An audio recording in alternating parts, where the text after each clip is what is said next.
Why Islam? Great question. Islam is massive first. I mean, so that's one of the reasons. I mean, we're talking about the second largest religion in the world, billions of people who adhere to that. And another reason why Islam is because Islam, unlike the other ones, is really a political ideology that's dressed up like a religion. And if you go back to the foundings of Islam and the Prophet Muhammad, really what ended up making Islam take off was political action and war. It won then through political action and war, and then basically started clothing itself like a religion. And so I think we need to expose the truth behind Islam, because more than any of the other ones we're going to be talking about, again, it closes itself. We're just a religion. And so you believe what you believe, we'll believe what we believe. And it is also, obviously, it is militant. Not that I'm going to spend a lot of time talking about that, but militant in the sense of it has a desire to spread and take over. And for, well, I mean, it was founded in the 600s. Since then, we've seen that happen. There are nation after nation in the Middle East that used to be Christian nations. Now they're not. These are nations that would have said, we will never fall. We will remain Christian forever. In the same way that Europe would say, we will remain Christian forever. In the same way that America would say, we'll remain Christian forever. And these nations are now Islamic nations. And so it's a warning shot for us, and it's also a way for us to go, okay, hold on, what are we really dealing with here, so that we're not confused? I have two big questions about this. Number one is people will wonder, probably, because I think it's a pretty natural question to ask, is, well, if Islam is ultimately a militant political movement that sort of covers itself in religion, are you suggesting that Christians take up arms against Islam? Well, I don't think I will suggest that. I haven't written my sermon yet. But what's the point?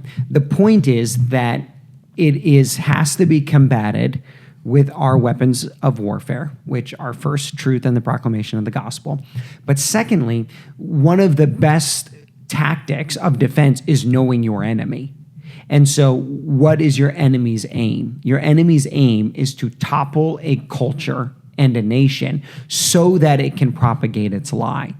And so we need to understand that that is the aim of Islam, to topple a culture, to establish itself there, and then to establish its rule of law, Sharia law, its perspective that would penetrate every part of culture and society. And so we do need to be aware that's the aim. Now, what then practically should we do about that? Well, we, of course, need to proclaim the gospel and to expose the lies, the religious lies of Islam, and compare them to the truth of Scripture. But yes, Christians, and particularly a Christian nation like the one we live in, should also then be able to say, okay, and culturally speaking, we want to protect the environment that allows us to promote the gospel. As I say often, is it easier to become a Christian? And this relates with weeks 1 and 2. Statistically speaking, do people become Christians more in America, in Europe, or in the Middle East? America. Right. So we want to promote an environment that makes gospel advancement likely. Yeah. What would you say to people who are like, well, I have Muslim neighbors, or they're just nice people. They don't want Sharia law, or they would say that, oh, you're just talking about just the extremists, like the small minority. We don't want to enforce Sharia law upon you. We're just like you. We're Americans just like you.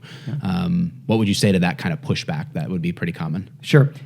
First off, we're going to go back to what does the faith itself say. So let's go back to their book. Let's go back to what history has taught us. Let's look and see where Islam is the majority. What does it look like? That is a better understanding of the aim of it than where it is a very small minority. Yeah. And so what you're describing is 1 or 2 or 3 people in a neighborhood of 100. And are they? I'm sure they are very nice people, right? I mean, any of us know. I've done business with people who are Muslim, So running in social circles, sure, nice. No one's saying they're mean. We're going back to the essence of the faith itself. Yeah. And when it is in majority, where does it tend to lead? Yeah, I think you bring up a good point. There's a difference between how we interact with someone on a personal level versus how we understand the ideology objectively. Yes. Even with the recent murder of Charlie Kirk, like he even talks about he had a Muslim doctor, which he loved. He obviously trusted with his life, right? Like I'm putting my health in your hands. Loved him, respected him, shared the gospel with him, but at the same time, objectively speaking, says no.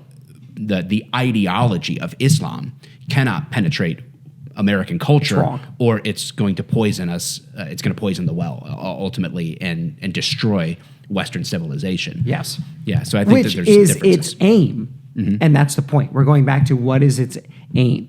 I talk about this often: air game, ground game. Air game is your beliefs, what you vocalize. Ground game is the one-on-one everyday conversations, and so this is why. Even on political stuff, air game, I always say often, modern liberalism is evil. At the bottom of it, it's evil. Now, does that mean that I can't have a friend who leans more liberal and say, man, I love you. We can be good friends. Right. You're a good person. And yes, ground game is an everyday human who's across from you. Air game is what's this really about? And making sure that you illuminate that. Yeah. All right.